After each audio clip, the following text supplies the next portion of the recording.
Dear friends, आज की class में हम डिस्कस करेंगे टाइप्स ऑफ इंस्पेक्शन। तो अलग अलग टाइप्स होते हैं इंस्पेक्शन के, जैसे कि according to the labour involved, area of inspection and operation, कहाँ क्या ऑपरेशन है उसके अकॉर्डिंग इंस्पेक्शन को क्लासीफाई किया जाता है। जैसे कि लेबर किस तरीके का है, मैनुअली वर्क कर रहा है, विजुअली चेक करने से, टेस्टिंग कर रहा है, ऑटोमेटिक किस तरीके से वर्कर का इन्वॉल्वमेंट है। देन एरिया ऑफ इंस्पेक्शन में जैसे कि कहाँ पे किस एरिया में इंस्पेक्शन करना है, जैसे कि प्रोसेस इंस्पेक्शन करना है, बैच इंस्पेक्शन करना है, फाइनल करना है, या जो आ रहा है रिसीव करना है उसकी इंस्पेक्शन करनी है, या टूल या गेजेस जो भी है हमारे पास में उसकी इंस्पेक्शन करनी है। तो क्या करना है, एरिया कहाँ पे इम्प्लीमेंट करना है इंस्पेक्शन। देन आता है ऑपरेशन। ऑपरेशन यानी कि जो काम हो रहा है ऑपरेशन के अकॉर्डिंग इंस्पेक्शन करना है। जैसे कि पेट्रोल मतलब कि चेक करना है, मतलब घूमते फिरते, या फिर फर्स्ट पीस पे ही इंस्पेक्शन करनी है, या सैम्पलिंग इंस्पेक्शन करनी है, या फिर 100% इंस्पेक्शन करनी है। तो ये सभी डिटेल में डिस्कस करेंगे। तो वैरायटी क्या होता है कि जब भी यूज़र की रिक्वायरमेंट होती है, अलग अलग वैरायटी ऑफ रिक्वायरमेंट के अकॉर्डिंग, तो अलग अलग टाइप की इंस्पेक्शन भी परफॉर्म करनी होती है। जिस टाइप का प्रोडक्ट है, जिस टाइप की रिक्वायरमेंट है, उसी टाइप के अकॉर्डिंग इंस्पेक्शन की रिक्वायरमेंट होती है। तो सबसे पहले डिस्कस करेंगे प्रोसेस या वर्किंग इंस्पेक्शन, यानी कि इस टाइप की इंस्पेक्शन में मोस्ट इंपॉर्टेंट है ये प्रोसेस या वर्किंग इंस्पेक्शन। तो इसमें सबसे ज़्यादा इंपॉर्टेंट है ये सबसे। तो जो प्रोडक्ट इंस्पेक्ट किया जाता है जब वो प्रोसेस में हो या उसके ऊपर काम हो रहा है, यानी कि जब वो प्रोसेस में है उसके ऊपर वर्क हो रहा है तभी उसकी इंस्पेक्शन करनी होती है। तो इसके अंदर क्या हो जाता है, setting of limit gauge and checking the correct setting of the machine. एक तो ये की जाती है इंस्पेक्शन प्रोसेस, मशीन गेज को सेट कर सकते हैं एंड चेक कर सकते हैं मशीन की सेटिंग को properly. Then checking frequently the of the gauges and travelling them suitably, यानी कि जो गेजेस हैं उसको फ्रिक्वेंटली चेक करना और किस तरीके से वो ट्रैवल कर रही हैं गेजेस, उसको मूवमेंट को चेक करना। तो इस तरीके से की जा सकती है। तो इसके अंदर क्या होता है, जो inspector should check product at different interval to ensure that they are being produce according to specification. जो चेक करने वाला इंस्पेक्टर होता है वो क्या करेगा, चेक करेगा प्रोडक्ट पर अलग अलग इंटरवल ऑफ टाइम पे, अलग अलग टाइम पे चेक करेगा, ताकि ये बना रहे, ये इंश्योरिटी रहे कि जो प्रोडक्ट बन रहा है वो अकॉर्डिंग टू स्पेसिफिकेशन बन रहा है, जो हम चाहते थे एज पर स्पेसिफिकेशन वही बन रहा है। नेक्स्ट आता है फ्लोर या पेट्रोल इंस्पेक्शन।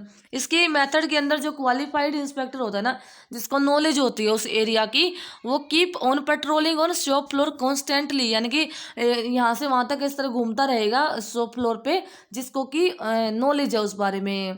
क्वालिफाइड इंस्पेक्टर को चूज करते हैं इसके लिए कि वो क्या करता है, आंखों से देखता रहता है कि जो मशीन हो रहा है, जो बन रहे हैं, उसमें कोई प्रॉब्लम तो नहीं आ रही, मतलब उसको देखने से ही पता लग जाएगा क्योंकि उसको इतना एक्सपीरियंस है। The shop floor inspection should keep a constant check there by discovering the fault work as early as possible.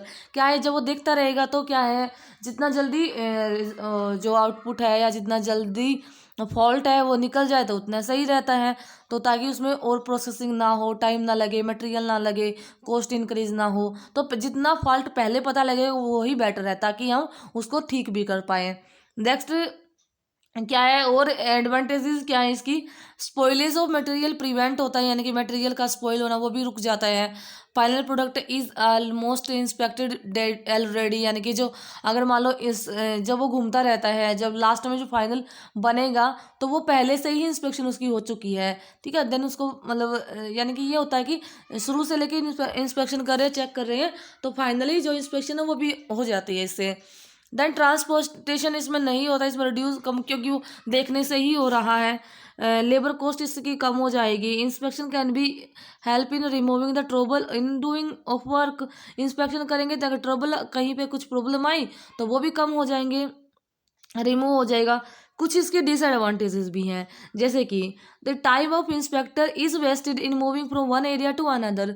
Inspector का टाइम वेस्ट हो जाएगा, एक जगह से दूसरी जगह चक्कर लगाएगा तो टाइम वेस्ट होता है। एक तो इसका then inspection of production can be done with modern costly equipment, यानी कि क्या होता है इसमें inspection can not be done with modern costly equipment, यानी कि मॉडर्न या कॉस्टली इंस्ट्रूमेंट है, इक्विपमेंट्स है, उससे इंस्पेक्शन नहीं हो रही है, जिसकी वजह से डिफ़िकल्ट मतलब ये है कि मतलब उसमें जहाँ पे वर्क इंस्पेक्शन करना है वहाँ पे हम कॉस्टली इक्विपमेंट को नहीं लेके जा रहे, ठीक है। तो वहाँ पे इस तरीके से एक्यूरेट भी नहीं आएगा, एक्यूरेसी भी नहीं आएगी इसकी।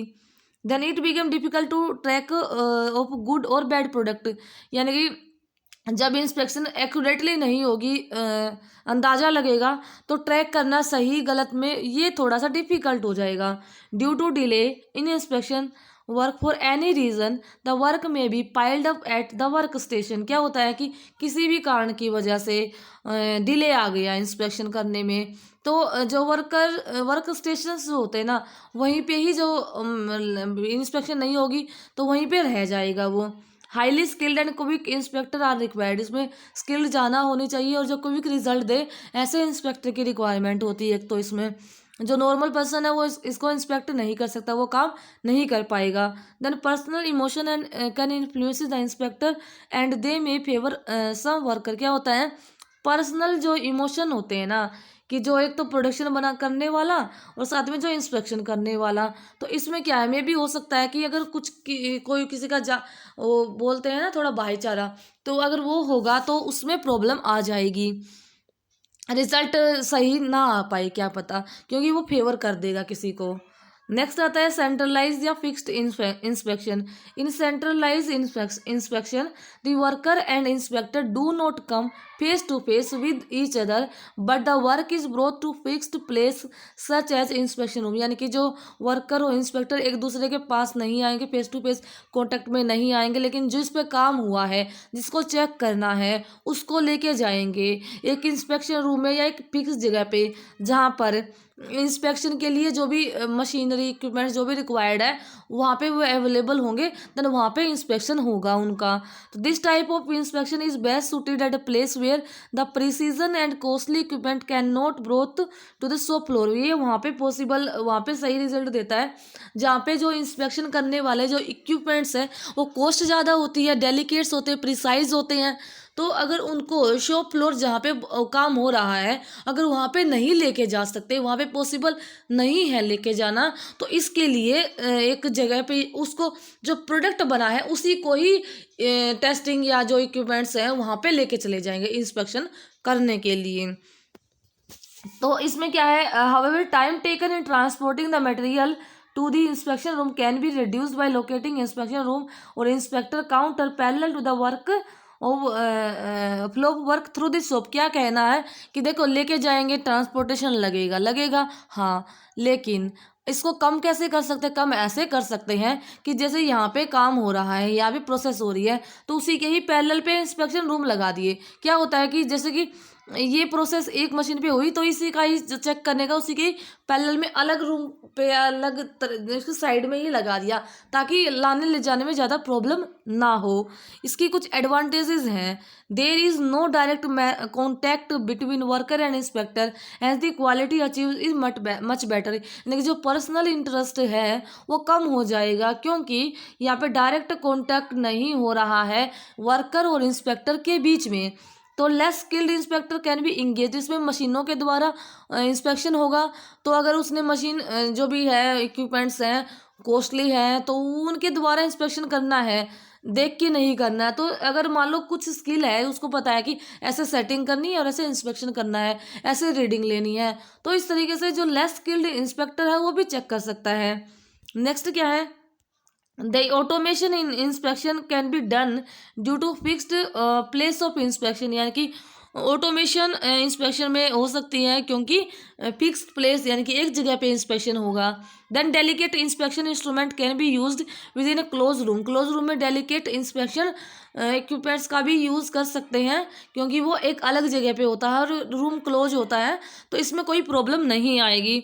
The shop floor remain tidy and clean, so the finished part are sent to inspection room to avoid piling up the finished part, यानी कि जो शॉप फ्लोर है वो यानी कि क्लीन रहेगी, क्लियर रहेगी, और जो भी पार्ट बनेंगे वो डायरेक्टली सेंड करे जाएंगे इंस्पेक्शन रूम में, जिसकी वजह से पाइलिंग होगी जो फिनिश पार्ट की वो कम हो जाएगी, अवॉइड वो मतलब वो नहीं होगी।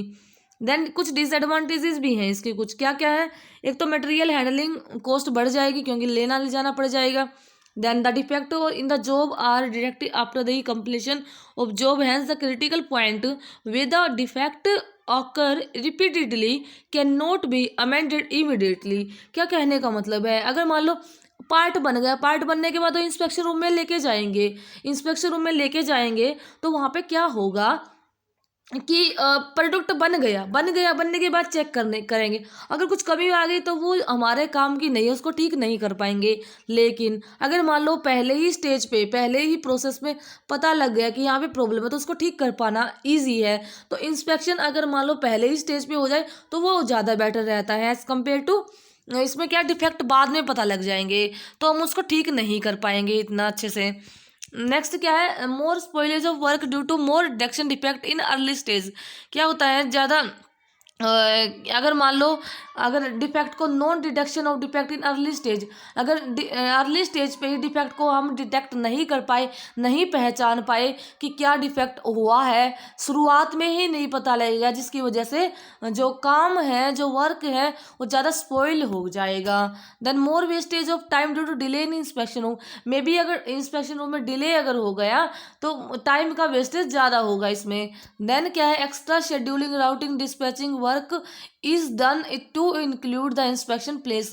इसमें क्या होगा, इंस्पेक्शन प्लेस के साथ साथ में एक्स्ट्रा शेड्यूलिंग करनी पड़ेगी, एक्स्ट्रा राउटिंग रूट डिसाइड करना पड़ेगा कहाँ पे मटेरियल का फ्लो होगा, डिस्पैचिंग वर्क एक्स्ट्रा करना पड़ेगा, तो ये कुछ एक्स्ट्रा वर्क भी करना पड़ेगा। तो वही है कि कुछ चीज़ों का एडवांटेजेस है, कुछ चीज़ों का डिसएडवांटेज, ऐसा ही होता है। लेकिन हमें क्या करना है, जो हमारी रिक्वायरमेंट है उसी के अकॉर्डिंग हमें काम करना होता है। देन आता है next, remedial and preventive inspection. Major difference between the two is that latter attempt at prevention. इसमें क्या है, एक में प्रिवेंशन होता है, एक रेमेडी। रेमेडी का मतलब कुछ प्रॉब्लम आ गई तो उसकी रेमेडी करना, ठीक है। उसमें क्योर किया जाता है, क्योर किया जाता है ना। एक में रोका जाता है और एक में क्योर का ठीक करना। रेमेडी जब होगी जब कुछ हो चुका होगा, मतलब कि पहले ही प्रॉब्लम आ चुकी है, कुछ गलत हो चुका है, देन उसको क्योर करना। वो बोलते हैं ना, अगर मान लो अभी कुछ बीमारी हो चुकी है देन उसको ठीक करना है तो वो रेमेडी में आ जाएगा। और प्रिवेंट में क्या आ जाएगा, हमें होने ही ना देना। वही है ना, prevention is better than cure, ये कहावत तो आपने सुनी होगी। तो यही है कि कुछ प्रिवेंट किया जाता है और दूसरे में क्योर किया जाता है, ठीक है। तो प्रिवेंटिव इंस्पेक्शन ले emphasis on removing assignable variable bye paying special attention to the accuracy of manufacturing process so that possibility of defect and waste is eliminated to maximum possible extent। यानी कि जो प्रिवेंटिव जो inspection है उसमें क्या है, जो असाइनेबल काज जिसको हम पता लगा पाए, यानी कि जो वेरिएबल्स होते हैं जो कि ईजिली पता लग जाते हैं, जो असाइन जिसको हम डायरेक्टली कुछ बता सकते हैं कि हाँ ये इसकी वजह से हुआ है, ठीक है। तो इसके ऊपर ध्यान दिया जाता है कि इन कारणों की वजह से प्रॉब्लम आ सकती है। देन जो भी मैन्युफैक्चरिंग प्रोसेस के अंदर उसको देखा जाए, उनकी पॉसिबिलिटीज़ क्या है, कितना डिफेक्ट कर सकते हैं, कितना वेस्ट कर सकते हैं। तो मैक्सिमम पॉसिबल एक्सटेंट पर हमें पता होता है कि इन इन कारणों की वजह से प्रॉब्लम आ सकती है, तो उसको प्रिवेंट किया जाता है कि उनको होना ही ना दे। नेक्स्ट, जैसे कि preventive inspection can also be known as constructive inspection. Constructive inspection भी इसको बोलते हैं। इसमें क्या होता है, पॉजिटिव अप्रोच होती है ये एक, रेदर देन नेगेटिव अप्रोच। इसमें रेमेडी में क्या होता है, नेगेटिव होती है कि एक दूसरे के मतलब होने के बाद किया जाता है इसमें ना, यानी कि उसको ठीक किया जाता है। लेकिन इसमें क्या पॉजिटिव अप्रोच है, कंस्ट्रक्टिव अप्रोच है ये। रेमेडियल या corrective inspection detect part that are defective. जो रेमेडियल में क्या होता है, जो डिफेक्टिव पार्ट्स है उनको पता लगाती है कि कहाँ डिफेक्ट हो गया है। Thus it try to discover defect that have already okay, जो पहले से ही हो चुका है। It try to filter the good from the bad one. ये क्या करती है बस कि जो यानी कि जो सही है और जो नहीं है सही, उनको अलग अलग करती है। देन आता है ऑपरेटिव और स्टेज इंस्पेक्शन। ऑपरेटिव और स्टेज इंस्पेक्शन या फिर key point inspection.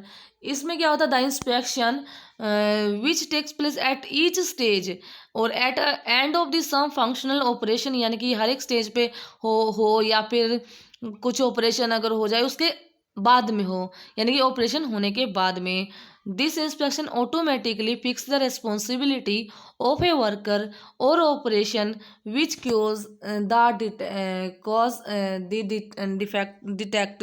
It almost eliminates the need of final inspection and the defective pieces in nipped in the bud, thereby eliminating the further wastage and cost involved। यानी कि जो operative या stage inspection में है या की point inspection है, इसमें क्या किया जाता है, जहाँ पे भी काम हो रहा है, जिस भी एरिया में मान लो एक प्रोसेस हो रही है, उसी प्रोसेस की इंस्पेक्शन साथ के साथ कर ली जाती है। वर्कर को रिस्पॉन्सिबिलिटी दी जाती है और जो एक देखने वाला होता है कि एक ऑपरेटर देखता है जो काम हो रहा है उसी साथ में, और साथ में कोई और इंस्पेक्टर होता है, वो मतलब कि जैसे जैसे मतलब कि ये काम हो रहा है ना, ये काम हो रहा है तो ये कि यहाँ मशीन है, कि यहाँ मशीन है, कि यहाँ मशीन है, तो अलग अलग ऑपरेशन है, तो वर्कर साथ में होगा और दूसरा इंस्पेक्टर जो आएगा ना वो उसको चेक करेगा, तो यहाँ पे जो जाएगा ना वो ठीक ही जाएगा। तो यहाँ पे एक इंस्पेक्टर होगा, एक वर्कर होगा, तो जितने पीस जाएंगे ना वो सारे ठीक जाएंगे। यहाँ पे एक वर्कर होगा, एक यहाँ इंस्पेक्टर होगा, तो जितने भी काम होगा धने में सही जाएंगे, क्योंकि यहाँ पे वर्कर ने भी रिस्पॉन्सिबिलिटी ली है, क्योंकि इसके ऊपर कौन बैठा, इंस्पेक्टर बैठा है, वो उसको अलाउ नहीं करेगा आगे जाने के लिए, तो वर्कर के ऊपर बात है कि तो क्या है कि मतलब दोनों ही तरीके से इंस्पेक्शन होगा ना, तो ऐसे ही होता है ये ऑपरेटिव स्टेज इंस्पेक्शन।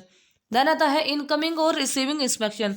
जो भी मटेरियल इंस्पेक्शन आती है, मटेरियल जो भी रहता है, तो वो अगर मान लो रॉ मटेरियल अगर सही आया है, परचेज अगर सही हुआ है, तो क्वालिटी का कंट्रोल अच्छे से कर पाएंगे, यानी कि control of quality is better when raw material या परचेज जो पार्ट्स हैं उनका प्रॉपरली इंस्पेक्शन किया गया है। तो जो आने वाले जो परचेज होते हैं, रॉ मटेरियल होते हैं, उनको ही बोलते हैं incoming inspection. It examine everything coming into the plant, यानी कि जो भी प्लांट में आ रहा है सभी को एग्जामिनेशन करना, चाहे वो मटेरियल हो, चाहे पार्ट है, चाहे असेंबली है या इक्विपमेंट्स, कुछ भी अगर आ रहा है तो उसका इसको रिसीव करना है और इसकी इंस्पेक्शन करना, उसको चेक करना। तो इसमें क्या आ जाएगा, requirement laid down purchase order. Purchase order यानी कि जब भी कुछ सामान खरीदते हैं तो एक ऑर्डर बना होता है, जो हमने ऑर्डर दिया है, एक तो परचेज ऑर्डर दिया है हमने, क्या उसको दिया है, स्पेसिफिकेशन होंगी, देन उसके अकॉर्डिंग हमारे पास में आया है या नहीं आया है, ये देखना होता है। अगर कहीं पे डैमेज है, कोरोजन लगा हुआ है, क्रैक्स कहीं पे तो नहीं है, ये सब चेक करना होता है। टेस्ट रिपोर्ट बनाई जाती है रॉ मटेरियल के केस में, ठीक है। अगर कुछ रॉ मटेरियल जैसे कुछ ऐसा मटेरियल है जो कि हमने डायरेक्टली रॉ मटेरियल यूज़ किया, देन वो हमारे लिए यूज़ होने वाला है, तो रिपोर्ट वगैरह देखी जाती है क्या वो सही है या नहीं है। Then in case of necessity, the person of the inspection department inspect the material at the supplier plant। अगर मान ली पॉसिबल है, अगर ज़रूरत पड़ेगी तो सप्लायर जो रहेंगे ना, जो सप्लाई करेंगे, वहाँ पे भी जाके चेक कर सकता है बिफोर डिलीवरी, डिलीवरी से पहले, और even when it in the process of production, यानी कि अगर वो प्रोडक्शन में वहाँ पे मतलब जो सप्लायर के वहाँ पे जाके डिलीवरी से पहले जब वो बन रहा होता है ना, वहाँ पे भी चेक करके आ सकते हैं। देन ऑब्जेक्टिव्स क्या हैं इसके, एक तो elimination of the material below quality specification before they enter into purchase plant, यानी कि जो मटेरियल है उसको एलिमिनेट करेंगे, अगर यानी कि जो क्वालिटी स्पेसिफिकेशन नीचे की क्वालिटी के हैं उनको हटा देंगे वहाँ से, कि अब परचेज जो प्लांट्स है यानी कि परचेज प्लांट है वहाँ तक ना जाएं। Then evolution of supplier quality performance in general and his ability to supply acceptable material, rejection are reported on purchase department. वही है कि जो इवोल्वेट के हो जाएंगे कि क्वालिटी परफॉर्मेंस क्या है सप्लायर की जर्नली, और जो एबिलिटी है सप्लाई करने की मटेरियल की वो कितनी है सप्लायर की, और रिजेक्शन कितने हो रहे हैं, तो सबको इवोल्वेट करना ईजी रहेगा। देन आता है इन प्रोसेस इंस्पेक्शन। तो ये एग्जामिनेशन करता है कि जो पार्ट या जो प्रोडक्ट जो प्लांट में बन रहे हैं किसी भी stage of the manufacturing process, यानी कि any stage of the manufacturing process, जो कि प्रोडक्ट या पार्ट जो बन रहे हैं किसी भी प्लांट में उसको एग्जामिनेशन करना, यानी कि जब वो प्लांट बन रहे होते हैं, यानी कि जो पार्ट बन रहे होते हैं बीच में ही इंस्पेक्शन करना, इन प्रोसेस इंस्पेक्शन आ जाएगी। It is mainly used as a tool to anticipate and prevent subsequent production difficulties। ये क्या है, जो भी प्रोडक्शन में डिफ़िकल्टीज आई है उसको इंस्पेक्ट करने के लिए होती हैं। ऑब्जेक्टिव्स क्या क्या हैं इसके?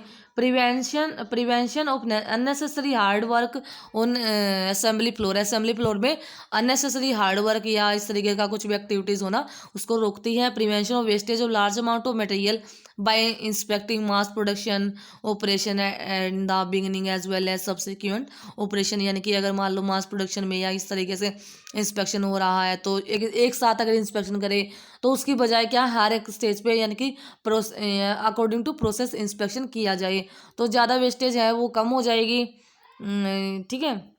Then prevention of rework on spoiled part, अगर मान लो पहले ही पता लग गया तो ये मान लो रीवर्क दोबारा यानी कि पता लग गया कि आप प्रॉब्लम आ सकती है तो उसी से ही ठीक कर लेना। अगर मान लो कई स्टेजेस के बाद अगर पता लगेगी तो रीवर्क करना पड़ेगा अगर वो कुछ प्रॉब्लम आ गई है तो ये कम हो जाता, प्रिवेंट करती है इसको। Then to ensure against loss of part while in transit from one process to another process, यानी कि जो पार्ट है वो अगर उनका लॉसेस हुआ है एक जगह से दूसरी जगह जाने में, इसको भी पता लगाती है कि कोई पार्ट जो है वो डैमेज तो नहीं हो गया है। To see that quality standards are not sacrificed due to natural tendency of the intensive production, यानी कि जो प्रोडक्शन की नेचुरल टेंडेंसी होती है जिस तरीके से वो काम करता है तो ये देखती है कि जो क्वालिटी स्टैंडर्ड्स हैं वो सेक्रीफाइस ना हो, उनको कोई प्रॉब्लम ना हो, तो इनके अकॉर्डिंग यानी कि क्वालिटी को भी देखा जाए और नेचुरल तरीके से प्रोडक्शन भी होता रहे, तो इस तरीके से आता है। देन आता फाइनल इंस्पेक्शन। इसमें क्या किया जाता है यानी कि उसके अपीयरेंस को देखा जाता है, सरफेस कैसा है, फिनिश कैसी है, और काम जिस काम के लिए बनाया गया था वो काम पूरा कर रहा है या नहीं कर रहा है बिफोर इसमें, यानी कि जो टेस्ट या स्टोर में जाने से पहले उसको असेंबली करने से पहले फाइनली उसको चेक किया जाता है। तो in it is the short of centralize inspection and make the use of special testing equipments, ये भी एक सेंट्रलाइज इंस्पेक्शन की तरह ही है। इसमें क्या होता है कि स्पेशल टाइप के इक्विपमेंट्स की रिक्वायरमेंट होती है इंस्पेक्शन करने के लिए। देन आता है सैम्पलिंग इंस्पेक्शन। सैम्पलिंग इंस्पेक्शन क्या होता है? इसमें क्या होता है, एक लोट बना दिया जाता है, इंटायर एक क्वांटिटी डिसाइड कर ली जाती है, वहाँ से क्या होता है कुछ सैंपल्स को लिया जाता है, कुछ सैंपल्स को लेके देन उसको इंस्पेक्शन की जाती है। अगर वो सही सैंपल में से देखा जाता है कितनी सही क्वांटिटी है तो उसी के अकॉर्डिंग पूरा लोट साइज डिपेंड करेगा कि उसको एक्सेप्ट करना है, उसको लेना है या उसको रिजेक्ट करना है। ठीक है, तो इसमें सैंपल्स को जज किया जाता है पूरे लोट में से, तो इसमें परसेंटेज ऑफ पीसीज को निकाला जाता है जो कि डिपेंड करता है कि कितना सही होगा या नहीं होगा। तो ये स्टैटिस्टिकल एक्सपीरियंस के बेसिस पे देखा जाता है कि वो सही है या नहीं है। ठीक है, देन आता cage inspection. This is the latest and advance type of inspection in which the machine are arranged in a circle inside which the inspection staff remain inside the inference, यानी कि क्या होता है कि लेटेस्ट और advanced inspection है जिसमें कि मशीनें अरेंज कर ली जाती है, एक सर्कल के रूप में मशीनों को अरेंज कर लिया जाएगा जहाँ पे इंस्पेक्शन स्टाफ यहाँ पे होगा।